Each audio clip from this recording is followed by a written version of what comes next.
اعوذ باللہ من الشیطان الرجیم بسم اللہ الرحمن الرحیم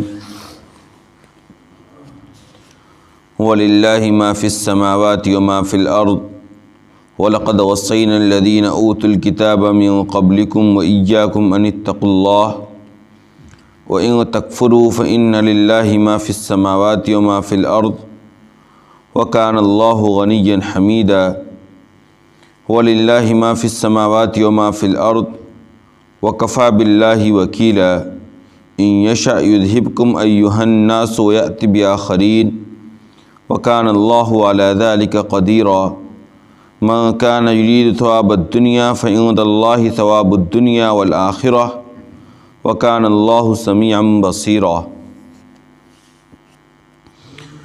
جو کچھ آسمانوں اور زمینوں میں ہے وہ سب کا سب اللہ ہی کا ہے، اور ہم نے تم سے پہلے اہل کتاب کو اور تمہیں بھی اس بات کا حکم دیا ہے کہ تم اللہ سے ڈرو،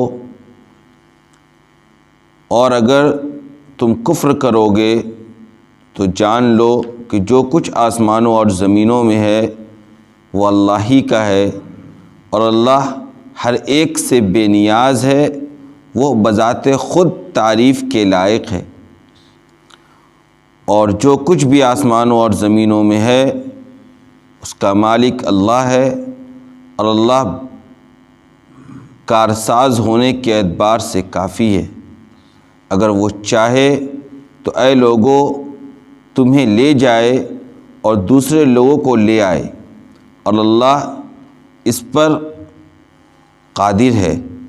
جو شخص دنیا کا ثواب صرف دنیا کا ثواب چاہتا ہے وہ یہ بات جان لے کہ اللہ کے پاس دنیا اور آخرت دونوں جہاں کا ثواب ہے، اور اللہ ہر بات کو سننے والا، ہر چیز کو دیکھنے والا ہے۔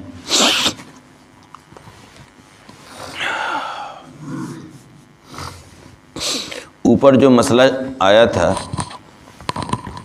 اس کے اندر آخری صورت یہ بتلائی گئی تھی کہ اگر خدا نخواستہ میاں اور بیوی کے درمیان اختلاف اور کشیدگی اس درجے تک پہنچ جائے کہ اب جدا ہونے کے علاوہ کوئی اور راستہ باقی نہ رہے، تو اس وقت بھی اسلام نے یہ تعلیم دی کہ جدائیگی بھی اس خوش اسلوبی کے ساتھ ہو کہ اس جدائیگی کے ذریعے آپس میں کسی قسم کا تناؤ اور اختلاف نہ پایا جائے۔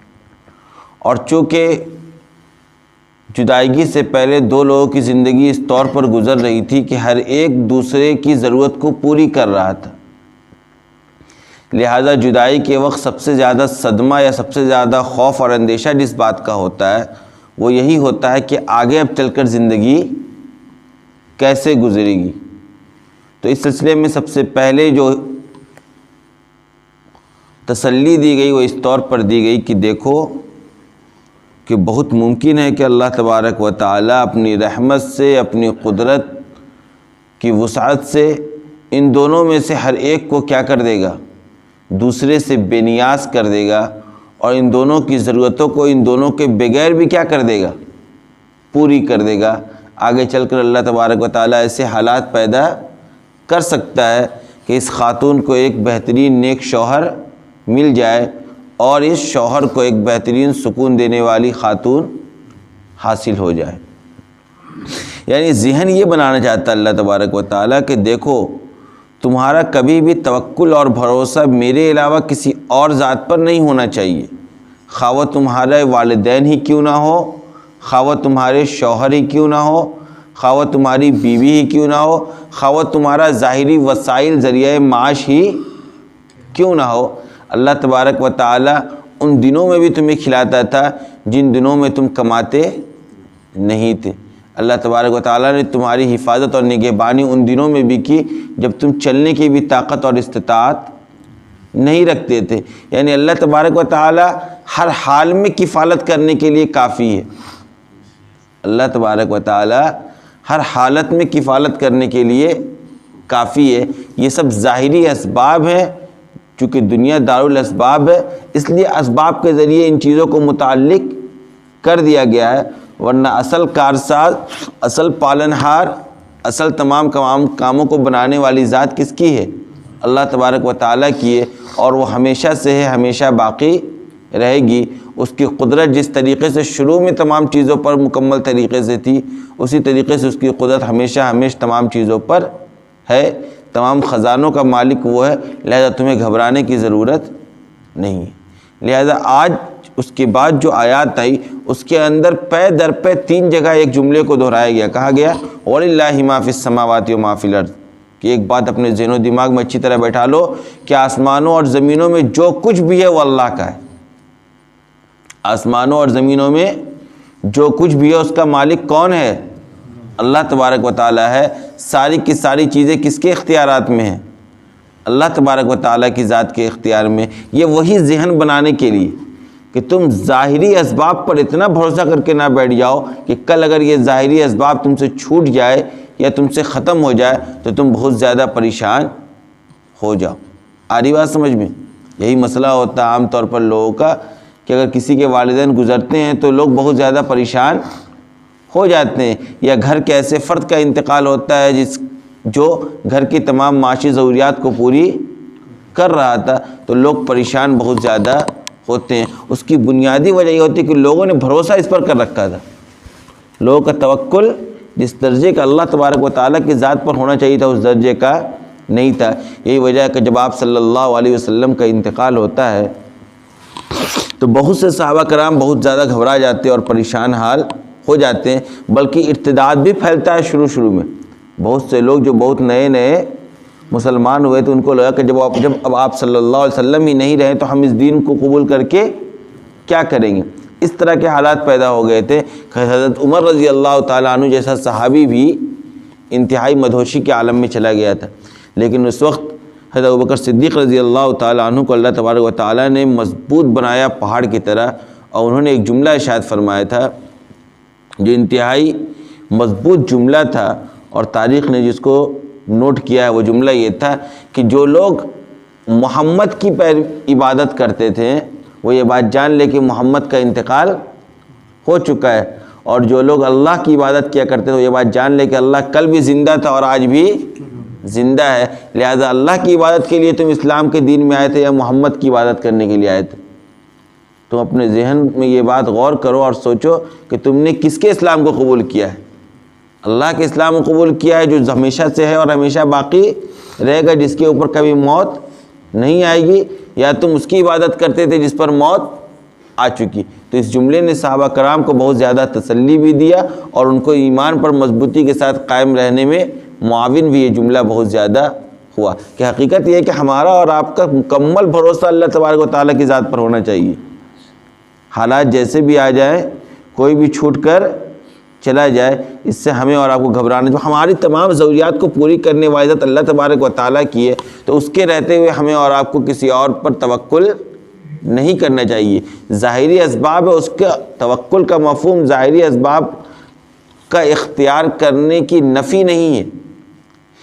اسباب کو اختیار کرو، اس کے ساتھ بھروسہ کس پر کرو؟ اللہ تبارک و تعالیٰ کی ذات پر۔ آ رہی بات سمجھ میں؟ یہ توکل کا مفہوم۔ تو سب سے پہلے کہا کہ دیکھو آسمان اور زمین میں جو کچھ ہے اس کا مالک کون ہے؟ اللہ تبارک و تعالیٰ کی ذات ہے۔ یہ پہلے والا جملہ ہے، یہ ان مرد اور عورت کو تسلی دینے کے لیے ہے، اور کہا دیکھو ہم نے تم سے پہلے اہل کتاب کو بھی اور تمہیں بھی اس بات کا ہم نے حکم دیا ہے کہ تم کس سے ڈرو؟ ان اتقوا اللہ، تم اللہ سے ڈرو، اللہ کا تقوی اپنے دل کے اندر پیدا کرو، پرہیزگاری اپنے اندر لاؤ، اطاعت پر جم جاؤ، گناہوں سے رک جاؤ، اور ہر کام میں بھروسہ تمہارا مکمل کس پر ہونا چاہیے؟ اللہ تبارک و تعالیٰ کی ذات پر۔ اور کہا دیکھو ایک بات جان لو، یعنی وَإِن تَكْفُرُوا فَإِنَّ لِلَّهِ مَا فِي السَّمَاوَاتِ وَمَا فِي الْأَرْضِ، کہ اگر تم انکار کرو گے، اللہ کا انکار کرو گے، اللہ تبارک و تعالیٰ کی ذات پر تمہارا توکل مکمل نہیں ہوگا، تو ایک بات جان لو کہ تمام چیزوں کا مالک تو اللہ تبارک و تعالیٰ کی ذات ہی ہے۔ وَكَانَ اللَّهُ غَنِيًّا حَمِيدًا، اور اللہ ہر ایک سے بے نیاز ہے،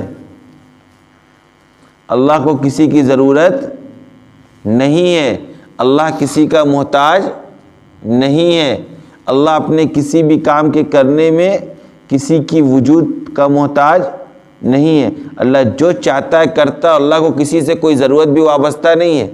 اللہ کے کسی عمل کے کرنے کے پیچھے کسی سے کوئی ضرورت وابستہ بھی نہیں ہے، کوئی مفاد اللہ کا نہیں ہے۔ اللہ نے اپنا مفاد کسی سے متعلق نہیں کر رکھا۔ اللہ کی ذات انتہائی بے نیاز ہے۔ تم انکار کرو گے اور اس کا نقصان تم اٹھاؤ گے۔ تم یہ سمجھتے ہو کہ تمہارے انکار کرنے سے اللہ تبارک و تعالیٰ کی ربوبیت میں، اس کی معبودیت میں، اس کی وحدانیت میں، اس کی قادریت میں کوئی کمی آ جائے گی، تو یہ تمہارے ذہن کا کیا ہے؟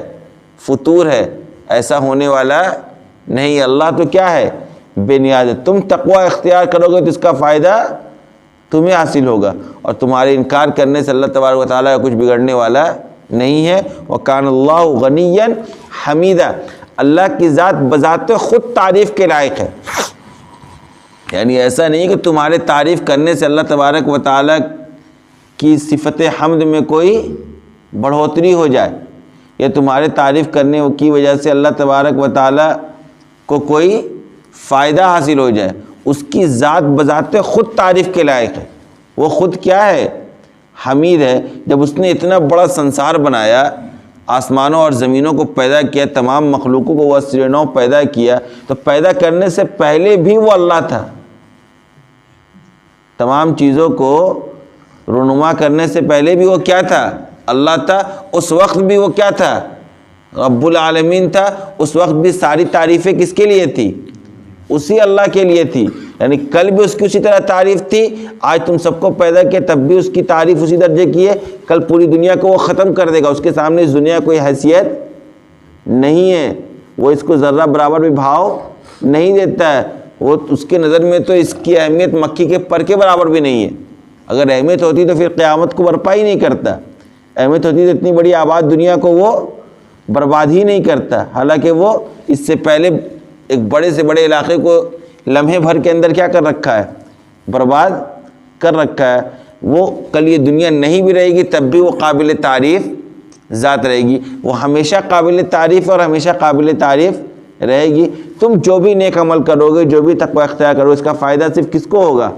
تمہیں ہوگا۔ اللہ تبارک و تعالیٰ کو نہ تمہارے ان اعمال کی ضرورت ہے، اور نہ ہی تمہارے اللہ تبارک و تعالیٰ کی تعریف کرنے کی ضرورت ہے۔ اللہ کی ذات ہی ایسی ہے کہ وہ تعریف کے قابل ہے۔ اس کے بعد پھر کہا وَلِلَّهِ مَا فِي السَّمَاوَاتِ وَمَا فِي الْأَرْضِ وَكَفَىٰ بِاللَّهِ وَكِيلًا، کہ دیکھو جو کچھ آسمان اور زمین میں وہ کس کا ہے؟ اللہ ہی کا ہے۔ یہ اس بات کو بتلانے کے لیے اس اعتبار سے کہ اللہ ہی کارساز ہونے کے اعتبار سے، کارساز ہونے کے اعتبار سے، ہر طرح کے کام کو بنانے کے اعتبار سے، ہر طرح کے کام کو وجود میں لانے کے اعتبار سے کافی کس کی ذات ہے؟ اللہ تبارک و تعالیٰ کی ذات ہے۔ کسی کام کے بنانے اور بگاڑنے میں سارا اختیار کس کو ہے؟ اللہ کو، کیونکہ ہر چیز کا مالک وہ ہے۔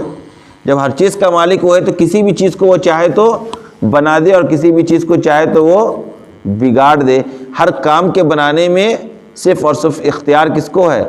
اللہ تبارک و تعالیٰ کی ذات کو ہے، کیونکہ ساری چیزوں کا مالک وہ ہے۔ لہذا جب مالک وہ ہے تو اختیار کسی اور کو کیسے حاصل ہو جائے گا؟ جب ہر چیز کا مالک وہ ہے تو ہر کام کے کرنے میں اختیار بھی کس کو ہوگا؟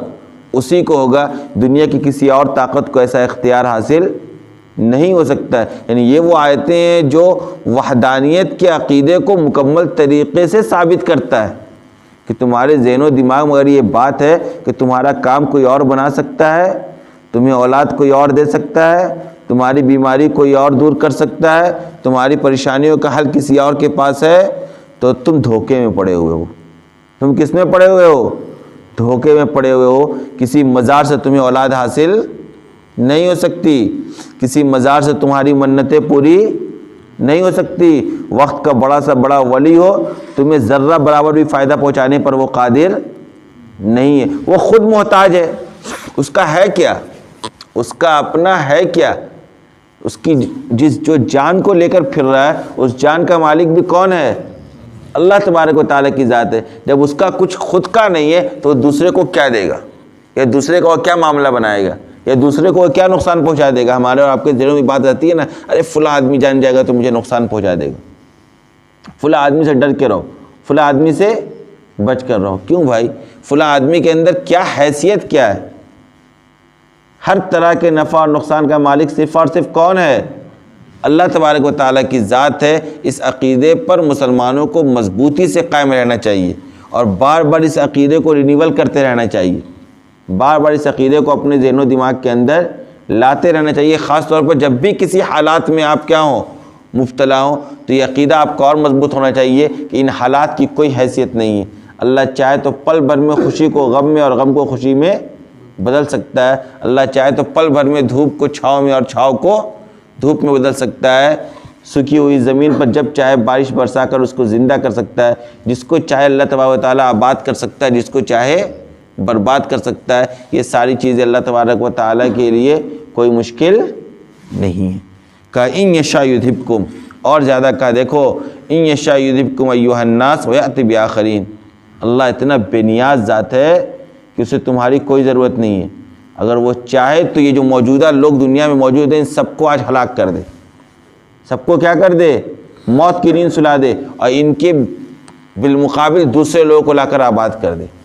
آج جو آباد ہیں ان کو برباد کر دے، آج جو لوگ حاکم وقت بنے بیٹھے ہیں، امام وقت بنے بیٹھے ہیں، خلیفہ وقت بنے بیٹھے ہیں، دنیا کی دولتوں پر قبضہ کیے بیٹھے ہوئے ہیں، وہ چاہے تو منٹوں میں ان تمام کو کیا کر دے، ان تمام چیزوں سے محروم کر دے اور دوسری قوم کو لے اور وہ تمام چیزوں کا مالک۔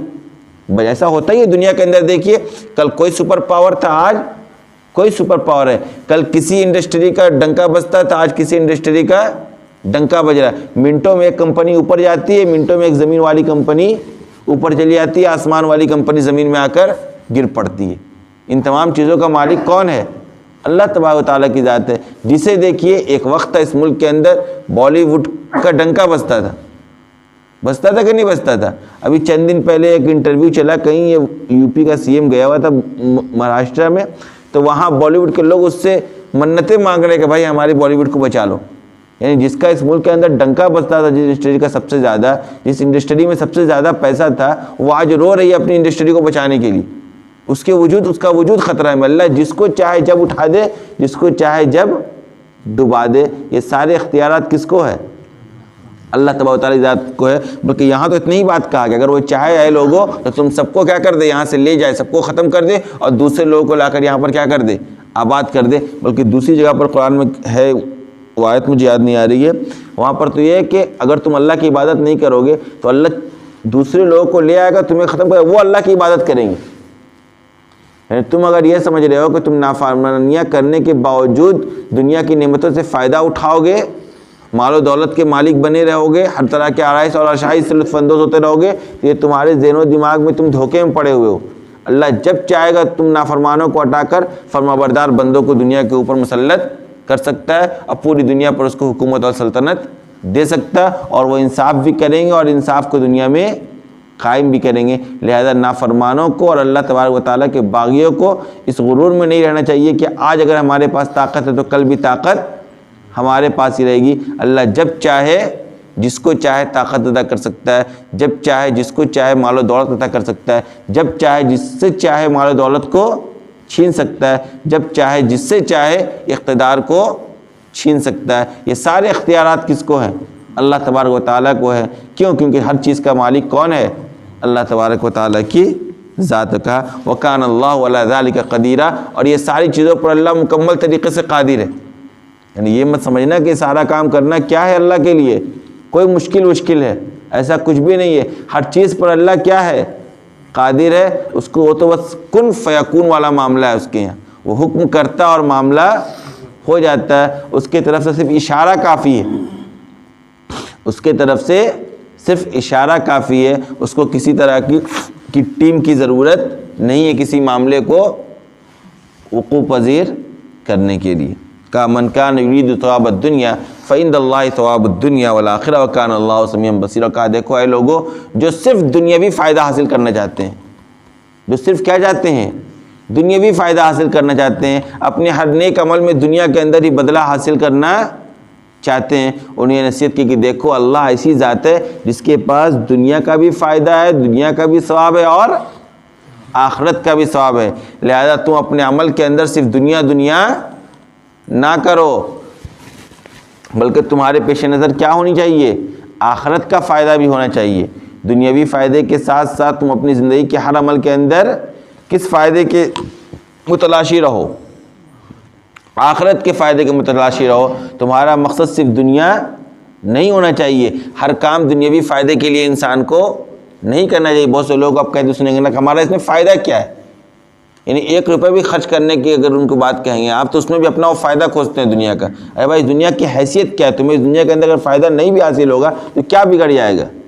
چند روزہ زندگی ہے، ختم ہونے والی زندگی ہے، فنا ہونے والی زندگی ہے، جس کو کوئی دوام نہیں ہے۔ یہ تو اللہ کے اشارے پر باقی ہے، اللہ آج اشارہ کر دے آج دنیا ختم ہو جائے، اس کی حیثیت کیا ہے؟ وہ جب چاہتا ہے بارش روک لیتا ہے دنیا کے پاس یہ طاقت کو بارش برسا لے، جب چاہے پیداوار روک لیتا ہے دنیا کے پاس طاقت کو پیداوار کو اگا لے، جب چاہے وہ ہوا کو روک لیتا ہے۔ لوگ گرمیوں سے پریشان پھرتے ہیں سڑکوں پر، ہے کسی کے پاس یہ طاقت کہ وہ ہوا چلا دے؟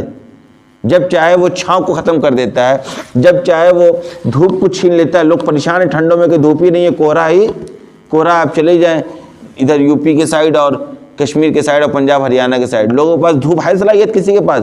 دنیا لاکھ ترقی کر جائے لیکن کیا وہ وقت پر 6:30 بجے طلوع کے وقت جو ہو رہا ہے 6:28 پر کیا وہ دھوپ نکال سکتے ہیں؟ نہیں ہے ساری طاقت ہے۔ لہذا دنیاوی فائدے کے لیے انسان کو صرف پیچھے پڑے نہیں رہنا چاہیے، بلکہ یہ بات جان لے کہ اللہ جس طریقے سے دنیا میں فائدہ پہنچانے پر قادر ہے اسی طریقے سے آخرت کے سارے فوائد کا مالک کون ہے؟ اللہ تبارک و تعالیٰ کی ذات ہے۔ لہذا ہر کام کے اندر ہمارا اور آپ کا جو مقصد ہونا چاہیے، جو اعلیٰ مقصد ہونا چاہیے، وہ صرف اور صرف آخرت کا حصول ہونا چاہیے، اللہ تبارک و تعالیٰ کی رضا ہونی چاہیے، اللہ تبارک و تعالیٰ کی خوشنودی ہونی چاہیے۔ کہا وَكَانَ اللَّهُ سَمِيعًا بَصِيرًا، جان لو کہ اللہ ہر چیز کو سن بھی رہا، ہر چیز کو دیکھ بھی رہا ہے۔ تم کون بات کر رہے ہو، کیا باتیں کر رہے ہو، کس سے متعلق باتیں کر رہے ہو، کس مقصد سے متعلق باتیں کر رہے ہو، یہ ساری چیزوں کا علم کس کو ہے؟